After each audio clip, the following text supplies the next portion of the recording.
We've been stepping through the events leading up to Jesus' passion in Mark chapter 14. And last time, we looked at the Last Supper.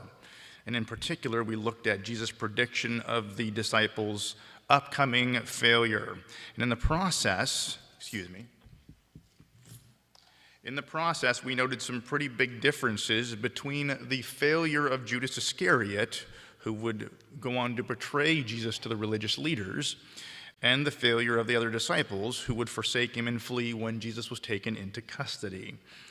And we noted at that time that the disciples' failure was human weakness, and Judas' failure was something else. It was full-out duplicity. We also saw that the disciples were victims of deception, whereas Judas himself was a full-out deceiver himself. And we went into this detail last week, far more, in the study titled The Flawed versus the Fraud, and you can access that on our website at www.niagaraalliance.com. It's currently posted on our homepage. It'll go down soon, but once this message gets posted there, you'll be able to find it on the link right underneath where it says see all the messages in the Mark series, but now we can also see that Mark moves on in this chapter to the Garden of Gethsemane.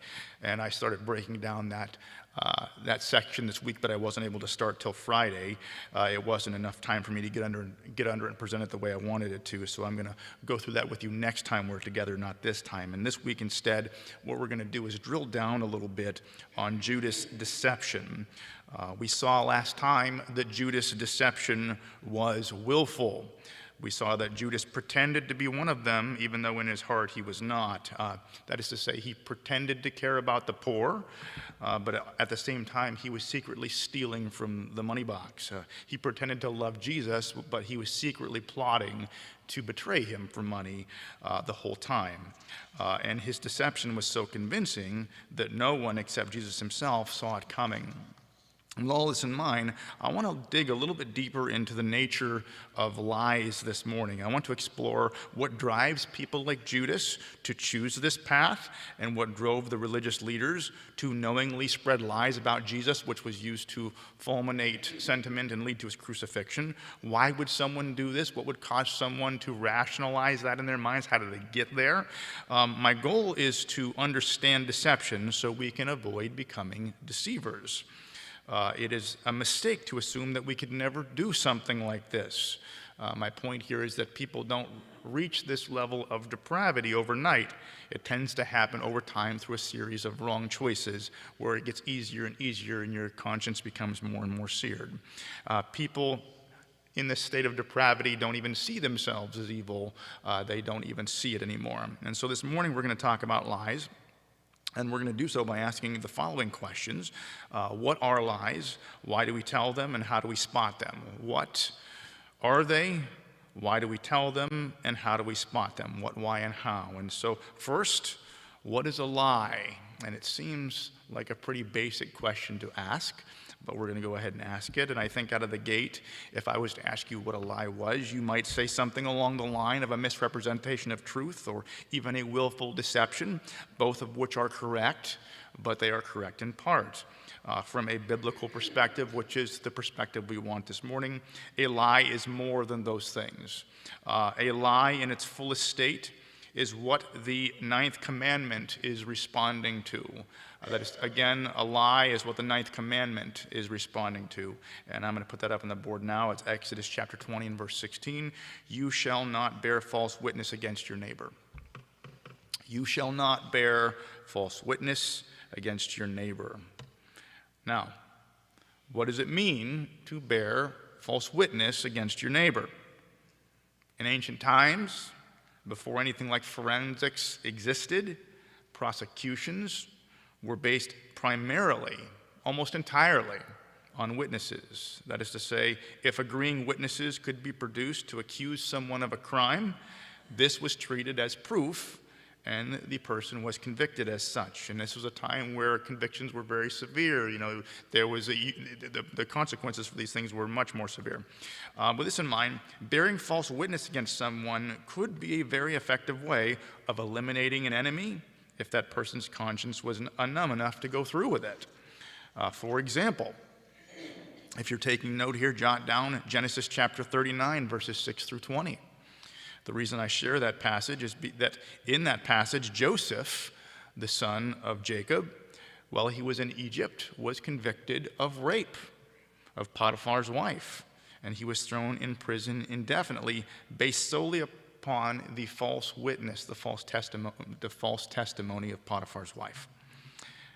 But probably the more infamous and classic example of this would be Queen Jezebel, who orchestrated Naboth's murder by having two men bring false charges of cursing God and the king against him. And based upon these false charges, Naboth was convicted and stoned to death in 1 Kings 21.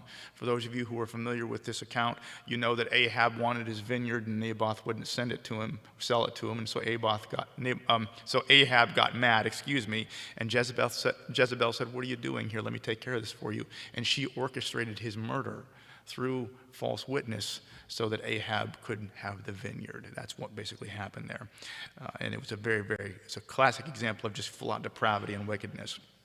And in the same way, we're going to see as we travel through this chapter that false witnesses were used in an initial attempt to produce convictions against Jesus in their own courts. And I'm going to put that up for you on the board now because we're going to see it shortly. It says, "Now the chief priests and the whole council kept trying to obtain testimony against Jesus to put him to death.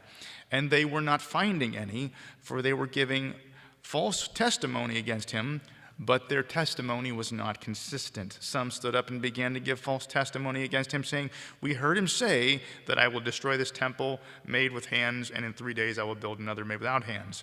And not even in this respect was their testimony consistent. And so there were false witnesses coming, and they were distorting the truth to bring testimony against him, but there wasn't corroboration there, and it would not hold up in their own courts. The point here is that Jesus was so completely blameless that even attempts to manipulate their own courts against Jesus failed. And ultimately, when they couldn't obtain their desired conviction through the legal system, they bypassed the courts and went to Pilate and pressured him to execute Jesus by instigating the mobs against him with these lies, okay? Now, according to the Scripture, lying in its fullest and most evil sense is bearing false witness against someone. That's what we're saying here. Bearing false witness in this way that we just described, that's lying at its zenith. That's at its most evil state. Today, the crime of perjury, and in this day we would describe that as lying under oath for the purpose of falsely accusing someone, or lying under oath for the purpose of protecting oneself from a crime, is probably the closest thing to what the ninth commandment was talking about in its day. It's not a perfect example, but it's the closest thing to it. And most of us are probably thinking to ourselves, we'd never do something like that. And this is where we need to be careful, because bearing false witness against your neighbor is the culmination of a sin pattern. That is to say, it is where the path of lies lead when you stay on that path long enough, right? You start on the path, and if you stay on it for long enough, you can eventually get there. In the same way that murder is the culmination of a path of hatred.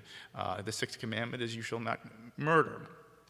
You don't get there overnight. It is a pathway of hatred that you stew in for a while before you can get to that place where you will murder someone. And in the same way, there is a path of white lies and occasional falsehoods and such things as that you can stew in for a while, and you'll eventually get to the place where you can rationalize something as extreme as bearing false witness against someone.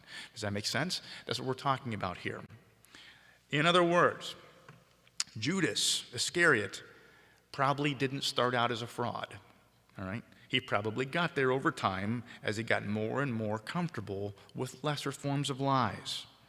And the religious leaders didn't start out orchestrating false witnesses against people. They got there over time as they became more and more comfortable with lesser forms of deception. And in the same way today, if we can get more comfortable with lies in general, we will eventually progress to the level of deception that Judas and the religious leaders were operating under. If we can get comfortable with just the smaller lies, if you will. I know that's a charged term, but if we can get comfortable there, it will become easier. We'll be able to rationalize more extreme things. Now, that begs a question. What do I mean by lesser forms of lies? What do I mean by more general forms of lies? There are 4 that I would like to highlight with you briefly. And I would suggest that as we get more comfortable with these, as we stew in these, as we live in them, it is easier to step out into full-out duplicity as time goes on. So 4 types of lies. I'm sure this is not an exhaustive list. You'll have to bear with me. I can get a big chunk of it, but I'm sure you guys can probably come up with things that I didn't cover, all right? But here's the first form of lie, all right? Flattery. Flattery. And what do we mean by flattery? We mean insincere praise designed to manipulate someone. Insincere praise designed to manipulate someone.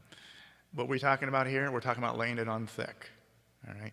Have you ever talked to someone who was laying it on thick, and you could just tell they were just smooching up to you, trying to manipulate you? You ever had someone laugh at your joke when it wasn't funny? All right. I don't know, should I share this or not? I said it now, it's out of the bag, isn't it? I have to. Okay, so I'm going to do this, and if I'm on live stream, I'm sorry in advance for those people who are on live stream. I can't apologize. And if this is bad, you tell me and I'll edit out the joke, okay? But I was at Wegmans just a couple of days ago, and whenever I take over the store, I walk with the daytime management, and we go through and we get everything lined up, and then they go home and I take control of it. And I was walking with one of the daytime managers, and I had a couple of younger kids with me that were there to assist me after he left. We were walking through the toilet paper section, and for some reason, I think I forget the brand, but they're selling Halloween-themed toilet paper. Have you guys seen that? They have like spooky things on them, and we're looking at that going, what in the world? Why are there bats and theme, what?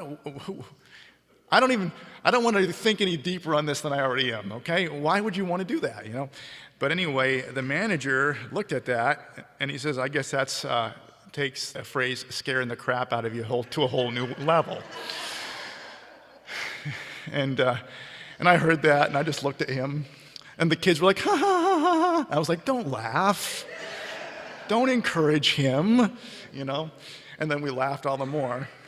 But my point is, and that joke was funny, actually, but my point is that when Holly doesn't ever laugh at my jokes, and there's other people that do laugh at my jokes, and at first glance you can think, oh, they're my friends, But actually the ones who are telling you the truth are the ones that don't laugh, love you enough to say, yeah, that's not funny. Don't. All right, you guys can let me know afterwards if that stays in or not, but we're going to move on here. But I wanted to show you an example of flattery kind of in a more specific instance in Acts. This is Acts chapter 24, verses 2 through 4, where Paul is being held, and he had been held for a period of time, and there was a man by the name of Tertullius. He was trying to bring a conviction against Paul, and so he was buttering up Felix before he sought to bring the conviction. And if you just look at the lead up to what he was going to say, it says, after Paul had been summoned, Tertullius began to accuse him, saying to the governor, since we have thought you attained, is it misspelled? Since we have through you attained much peace. It's misspelled in my manuscript. Sorry about that, guys. Yeah. Since we have through you attained much peace, and since by your providence reforms are being carried out for this nation, we acknowledge this in every way and everywhere, most excellent Felix, with all thankfulness. But that we may not weary you any further, I beg you to grant us by your kindness a brief hearing. Do you see all the fluff and the flattery and all that kind of stuff going in there? It's designed to manipulate him beforehand, all right? That's flattery. We've all seen it. We've probably done it, but it's a form of lie, okay? Next, there is half-truth. Half-truth. Half-truth is withholding certain parts of the truth in order to affect the way that it is received. there's all kinds of ways that you can put things out there and say, well, I wasn't lying, but you were withholding certain portions of it in order to manipulate the outcome. Whenever I think of this, I think about Danny when he was little, how he would be getting ready for bed, or he would be going somewhere, and Holly would ask him, did you brush your teeth? And he'd be like, yep. And she'd say, today? You know, oh, okay, you know. And so little details make a difference in how we understand the outcome. And probably the biggest example of this, I'm not going to put it up on the board for you, is Genesis chapter 12, verses 10 through 20.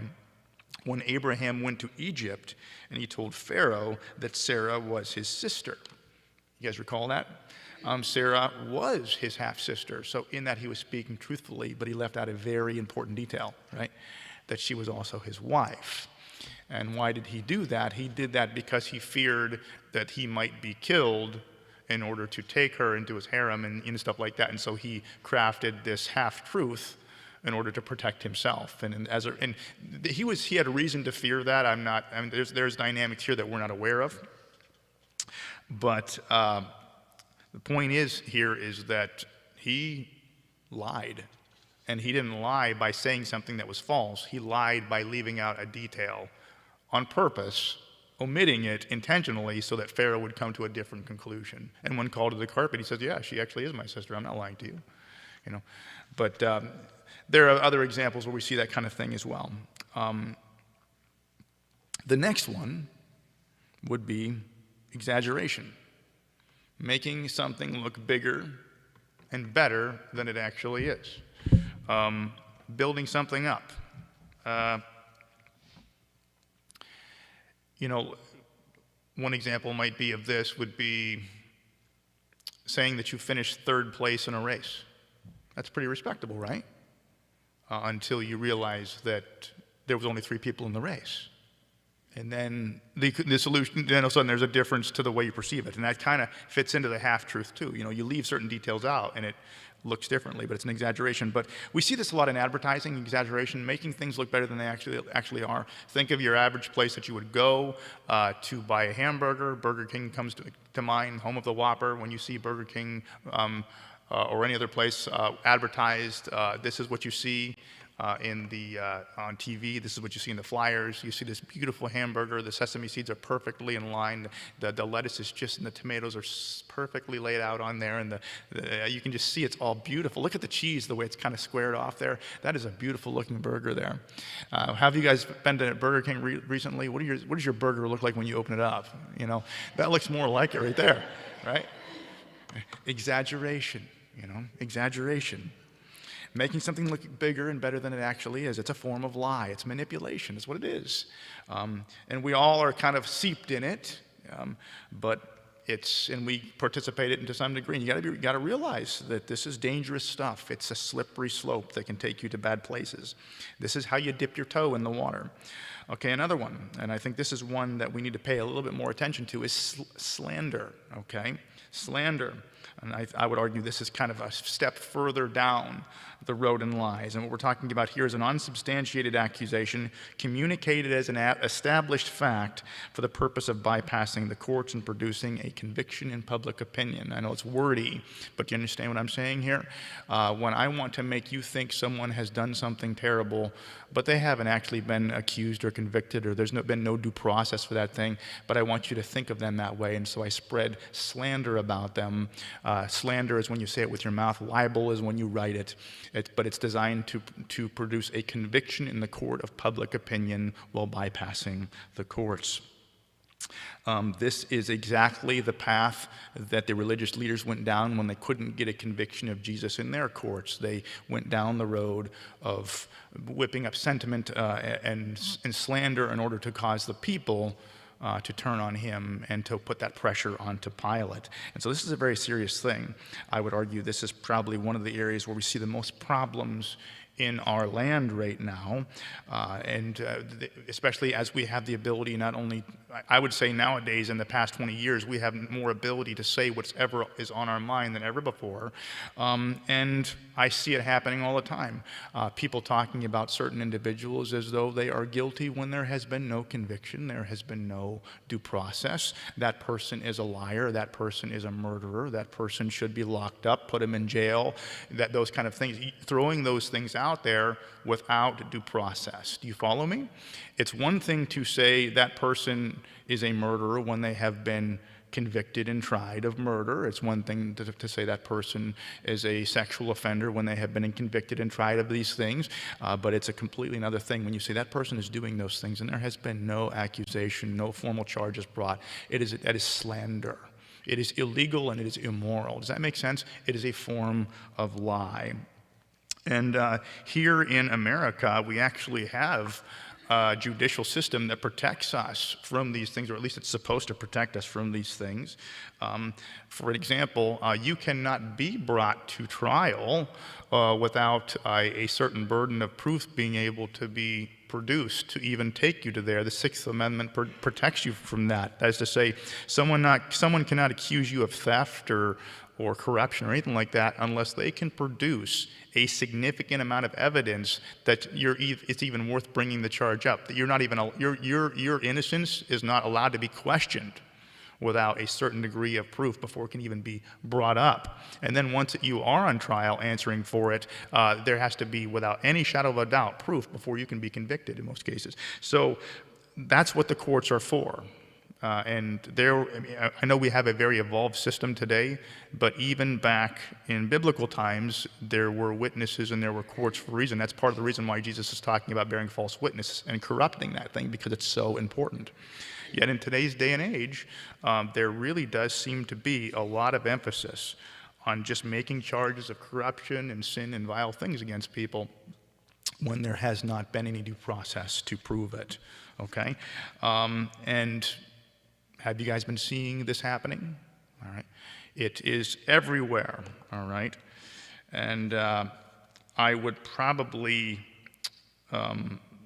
put out to you now, again, this is one of those things where you guys can tell me later if I was wrong or not, but one of the biggest things that's dividing our country right now is the claim that our election was stolen in 2020. That has been made and that has been proven over and over again via the courts not to be true, and yet it continues to persist. Beware of stuff like that. That is a form of lie, okay? Also, there's gossip. Gossip is not the actual initiation of slander, it is the passing of slander along, okay?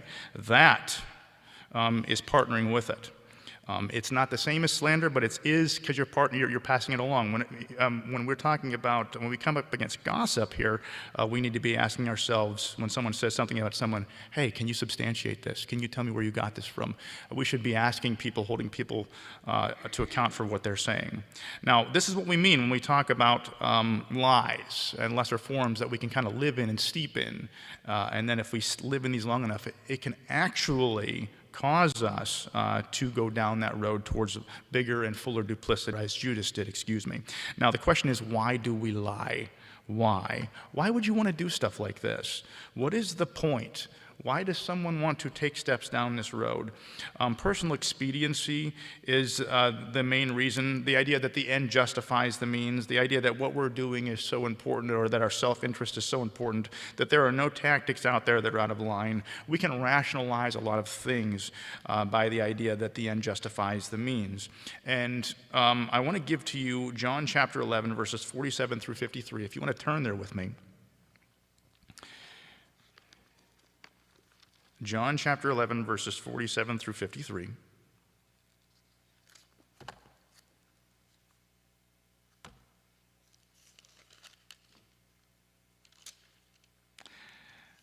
This is the conspiracy to kill Jesus in John. It says there, in verse 47, therefore the chief priests and the Pharisees convened a council, and were saying, what are we doing? For this man is performing many signs. If we let him go on like this, all men will believe in him, and the Romans will come and take away both our place and our nation. Do you understand what they're saying here? They're saying, if we don't stop him, our national interest could be threatened. All right? Do you understand how that can be? The stakes seem very high to them. But one of them, Caiaphas, who was high priest that year, said, "You know nothing at all, nor do you take into account that it is expedient for you that one man die for all the people, that the whole nation not perish." Now he did not say this on his own initiative, but being high priest that year, he prophesied that Jesus was going to die for the nation, and not for the nation only, but in order that he might also gather together into one the children of God who are scattered abroad. And so from that day they planned together to kill Jesus. And so it was God's intention all along. But my point here is that this whole conspiracy against Jesus was motivated by national interest. They said to themselves, our nation, our country, our land, our position, all these things, which is a very strong motivator, they felt those things were being threatened at that point. And they said there's really no tactic that is out of line. That we need to resort to any means necessary in order to preserve that. And if it means throwing someone under the bus like this in order to do it, then that's what we got to do. It stinks, but that's what we've got to do. And so they rationalized it and they did it. And in their mind, they were doing a public interest. They were serving a public good. But it is a deception to believe that we can partner with sin without being corrupted by it. And that's the point we're trying to make here this morning. You can rationalize these things and say, yeah, I got to do this thing. It's ugly, but it's going to result in better for everybody. Whenever you partner with sin, whenever you partner with lies, you will be corrupted by it. You'll become more like it, okay? Now, how do we recognize lies? How do we recognize them? In general, we recognize lies by just comparing flesh versus spirit. And this is something we've talked about many times before. So I'm going to go ahead and put the passage up on the board for you, have you turn there again. This is Galatians 5. Some of you know it well. But this is really a key text that you need to keep in mind. Galatians 5, verse 19 says, "Now the deeds of the flesh are evident, which are immorality, impurity, sensuality, idolatry, sorcery, enmity, strife, jealousy, outbursts of anger, disputes, dissensions, factions, envying, drunkenness, carousing, and things like these, of which I forewarn you, just as I have forewarned you, that those who practice such things will not inherit the kingdom of God. But the fruit of the Spirit is love, joy, peace, patience, kindness, goodness, faithfulness, gentleness, self-control. Against such things there is no law. Those things which build up love and joy and peace in you are of the Spirit. Those things which fuel anger and hatred and resentment and all of those things, fear, those are from the devil, okay? Satan is the father of lies. And when you hear things that fuel those things in you, you need to beware of it because it is originating from Satan. And just beware of slander in general, unsubstantiated things that fuel this kind of reaction in you. It's a very strong indicator that you're listening to a lie and it's having a bad effect upon you, all right? And so lies are very serious. We get steeped in them. If we participate in lies and become more comfortable with them, we will eventually get to the place where we can rationalize all kinds of evil and lies and duplicity in order to be able to facilitate the things that we think are important. That's exactly what Judas did. That's what the religious leaders did. And so we need to stop early. I am reminded of a time at Wegmans recently when I was with someone else. We were walking around the store checking some things. It was wintertime, and there was a kid that had a hat on that was kind of covering his ears. And there's a rule that you're not allowed to listen to headphones. You're not allowed to have headphones in when you're working. And this kid was out in the lot, and he had an earbud in, and he had it hid under his hat. And one of the managers that was with me said, "Are you listening to music?" And he said no. But the bottom of his earbud was poking out of his hat. And she said, "I can see your earbud right there. Why don't you pull it out right now?" He's like, "Oh, okay." He was a little embarrassed. He said, "Okay," and he pulled it out. And then we moved on. I went back and talked to the kid later. And I told him just the stuff I'm telling you now. I said, it may seem like a little thing, but now we don't trust you. Now we don't know if what you're telling us is the truth or not. And a little lie like that is going to enable you to say more and more things. It's a very slippery slope.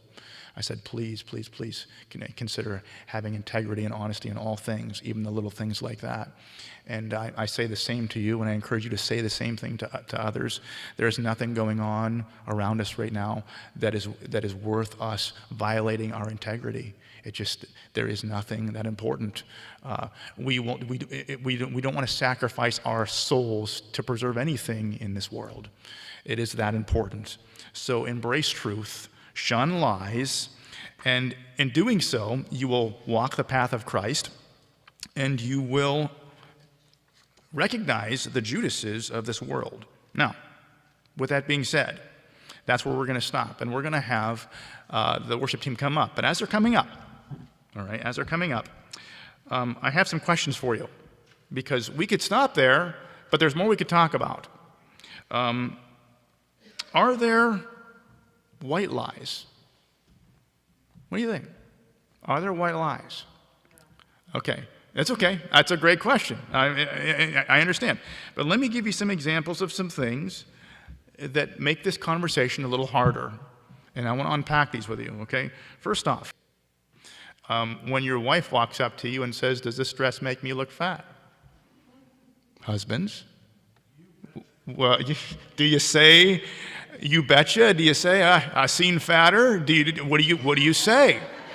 Or do you say, do you say, no, you look amazing?